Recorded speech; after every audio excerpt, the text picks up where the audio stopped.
রাধে রাধে বন্ধুরা, আমরা এখন রয়েছি হাওড়ায়। হাওড়া স্টেশন থেকে এই যে বাসগুলো আছে এখানে চলে এসেছি এই যে, আর আমরা এখন বাসে উঠে পড়েছি। এই যে বাসটা এখন ছেড়ে দিয়েছে। আমরা এখন এই বাসে আমরা যাব ধর্মতলা। এই যে ওপরে হাওড়া ব্রিজ আর নিচে মা গঙ্গা বয়ে চলেছেন। এই গঙ্গা মা যেখানে মিলছেন মানে গঙ্গা সাগরে গিয়ে, সেই জায়গায় আমরা আজকে যেতে চলেছি, গঙ্গাসাগর। আর এইটা হচ্ছে কলকাতার বিখ্যাত সেই হাওড়া ব্রিজ। এই যে দেখুন একটু, আমরা এখন ধর্মতলায় চলে এসেছি। হাওড়া থেকে ধর্মতলা আসতে 10 টাকা টিকিট নিয়েছে। আমরা এখন এই পার্কটার সাইড দিয়ে যেতে থাকছি। আর এই যে এই রাস্তার ওই সাইডে রয়েছে বাস স্ট্যান্ড, ওইখান থেকে কাকদ্বীপের জন্য আমরা বাস নেব। আমাদের এখন যেতে হবে রাস্তার ওই সাইডে। এই যে এইটা হচ্ছে বাস স্ট্যান্ড, এখান থেকে আমরা কাকদ্বীপের জন্য বাস নিয়ে নিচ্ছি। সামনেই বাস ছিল, আমরা চেপে পড়েছি আর বাস আমাদের ছেড়েও দিয়েছে। এই যে যাচ্ছে, আমরা এখন কাকদ্বীপের দিকে রওনা হলাম। ধর্মতলা থেকে কাকদ্বীপ পর্যন্ত 90 টাকা টিকিট। কাকদ্বীপে বাস স্ট্যান্ডে নেমে আমরা ফেরিঘাটে যাবার জন্য এই যে অটো স্ট্যান্ডে চলে এসেছি। এখান থেকে অটো করে আমরা ফেরিঘাট যাব। অটোতে 40-50 টাকা করে নেয়, যাকে যেমন বাক পায়। এই যে এই জায়গায় নামিয়ে দিল। এই যে এই রাস্তা ধরে সোজা এলাম, আর এই যে এখানে ফেরিঘাট যাবার রাস্তা। 50 টাকা টিকিট নিয়ে আমরা সামনে এগিয়ে যেতে থাকলাম ভেসেলের উদ্দেশ্যে। আর তার সাথে এরকম একটা সুন্দর দৃশ্য, সূর্যের আলো এই যে জলের উপর পড়েছে, কত সুন্দর দৃশ্য। এখন আমরা ভেসেলের জন্য অপেক্ষা করছি। এই যে একটা ছেড়ে চলে গেল, এবার একটা আসবে, তারপর আমরা যাব। এই যে চলে এসেছে, আর তার সঙ্গে এইরকম ভিড়, কত মানুষ নামছে। এইটা খালি হলে আমরা এটার উপর চেপে যাব। এই যে আমরা চেপে পড়েছি। আর দেখুন পাখিগুলো, পারিজাত পাখি এমন ভেসে বেড়াচ্ছে। আর আগে কত বড় চর দেখুন, অনেক বড় চর গঙ্গার। এই পাখিগুলোকে আমরা দেখতে দেখতে কুচবেড়িয়া ঘাটের দিকে চলে এসেছি।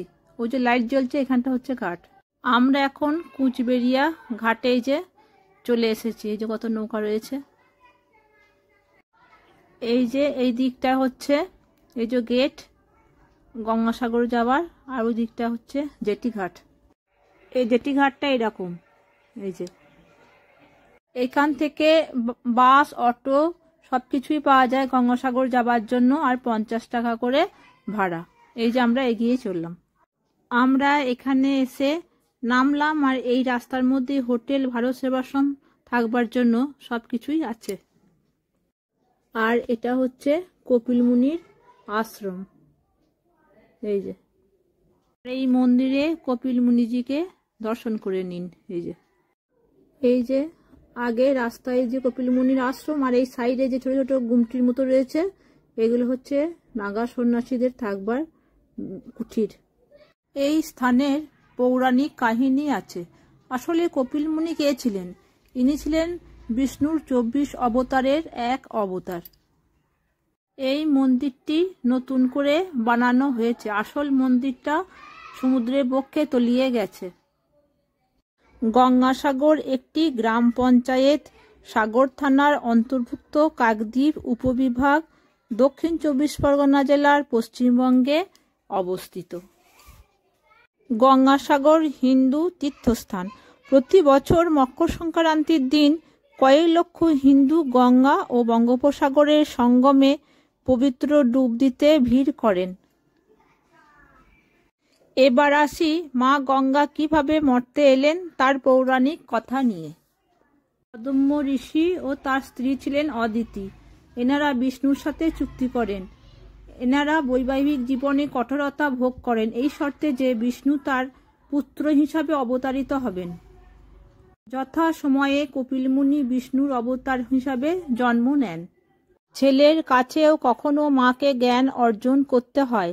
মাতা অদিতি তার পুত্র কপিল মুনির কাছে পৃথিবীর সৃষ্টি নিয়ে জ্ঞান অর্জন করেন। সেই সময় 100 অশ্বমেধ যজ্ঞ করলে মহাপুণ্যবান হতো আর একটি পদবীও মিলত। রাজা ইন্দ্র বেশি কাউকে পুণ্য কামাতে দিত না। কেউ যজ্ঞ করলে কি করে বিনষ্ট করবে সেই চেষ্টা করত। দেবতা ও ভগবান এক নয়। দেবতা হলো পদবী, যেমন ইন্দ্র, বরুণ ইত্যাদি, আর ভগবান হচ্ছেন পরমেশ্বর একজনই। আমাদের একটু সরলভাবে বলি, যেমন ধরুন সরকার মন্ত্রীদের আলাদা আলাদা কাজ ভাগ করে দেন, তেমনি কেউ 100 অশ্বমেধ যজ্ঞ করলে যদি সফল হতে পারত, সে ইন্দ্রও বানতে পারত। একবার অশ্বমেধ যজ্ঞে রাজা সাগরের বলির ঘোড়া অদৃশ্য হয়ে গেল। এই রাজা সাগরের 60,000 পুত্র ছিল। রাজা তার 60,000 পুত্রকে যজ্ঞের ঘোড়া সন্ধানের জন্য প্রেরণ করেছিলেন। তারা ঘোড়াটি খুঁজতে খুঁজতে কপিলমুনি আশ্রমের পাশে পান। এই ঘোড়াটি চুরি করে ইন্দ্র কপিলমুনি আশ্রমের পাশে রেখে দেন, যাতে মনে হয় এই মুনি চুরি করেছে। এই জন্য সাগর মহারাজের ছেলেরা কপিলমুনিকে ভুল করে চোর অভিযুক্ত করেন। তখন কপিলমুনি ক্রোধবশত এই 60,000 ছেলেদের পুড়িয়ে মেরে ছাই করে দিয়েছিলেন। পরে রাজা সাগর বুঝতে পারেন যে তার ছেলেরা ভুল করেছে, তাই কপিলমুনির কাছে প্রার্থনা করেন তার পুত্রদের আত্মার মুক্তির জন্য। কপিলমুনি রাজার পুত্রদের প্রতি সমবেদনা দেখান আর বলেন, যদি দেবী গঙ্গা পৃথিবীতে অবতীর্ণ হয়ে আসেন তাহলে ওনার স্পর্শে ওদের মুক্তি হবে। সূর্যবংশ ও চন্দ্রবংশ। চন্দ্রবংশে জন্মগ্রহণ করেন শ্রীকৃষ্ণ এবং সূর্যবংশে জন্ম নেন শ্রী রামচন্দ্র। যা হরিশ্চন্দ্র এই বংশেই জন্ম নেন। সাগর মহারাজের দ্বিতীয় রানীর পুত্র অসমঞ্জস, ইনি কোনোদিন কোনো ভালো কাজ করেননি। অসমঞ্জসের পুত্র অংশুমানজি গঙ্গাকে মর্তে আনার জন্য চেষ্টা করেন, কিন্তু ব্যর্থ হন। অংশুমানজির পুত্র দিলীপ, ইনিও খুব আরাধনা করেন, কিন্তু গঙ্গাদিকে প্রসন্ন করতে পারেননি। দিলীপ মহারাজের পুত্র হলেন ভগীরথ, ইনি এক পায়ে দাঁড়িয়ে মা গঙ্গার আরাধনা করেন। এনার আরাধনায় মা গঙ্গা প্রসন্ন হন। তখন মা গঙ্গা ভগীরথের কাছে দুটি প্রসঙ্গ রাখেন। একটি, আমার এত তীব্র বেগ দরিদ্রী তো সহ্য করতে পারবে না, তখন আমি পৃথিবী ফুঁড়ে তো বেরিয়ে যাব। তাই এই তীব্র বেগকে মহাদেব জটায় ধারণ করেন এবং মর্তে গঙ্গা মা আবির্ভূত হন। দ্বিতীয় প্রসঙ্গ হচ্ছে, অনেক পাপী তাপী এই গঙ্গা স্নান করে অপবিত্র করে দেবে, তখন কি হবে? তখন ভগীরথজি বলেন, অনেক সাধু সন্ত মহাত্মাও তো স্নান করবেন, তার জন্যও তো এই জল পবিত্র হবে। শুধু এই 60,000 পুত্রকে মুক্তি করেননি মা গঙ্গা, আমাদের সকলের পাপ মুক্তি করেন। এই পৃথিবীতে মা গঙ্গা থেকে যান এবং এই স্থানে সাগরের সাথে মিশে যান, তাই এটা গঙ্গা সাগর। আপনাদের আরেকটি কথা বলি, এই ভগীরথের বংশধর হচ্ছেন অজ, আর অজের পুত্র হলেন দশরথ। এই দশরথের 4 পুত্র, তার মধ্যে একজন হচ্ছেন রামচন্দ্র। এখানে এই যে সাগর দেখুন, এখানকার ঢেউ অতটা তীব্র নয়, আর এই দুই সাইডে অনেক দোকান আছে। এই যে শাঁখের থেকে তৈরি বিভিন্ন জিনিসপত্র রয়েছে এখানে।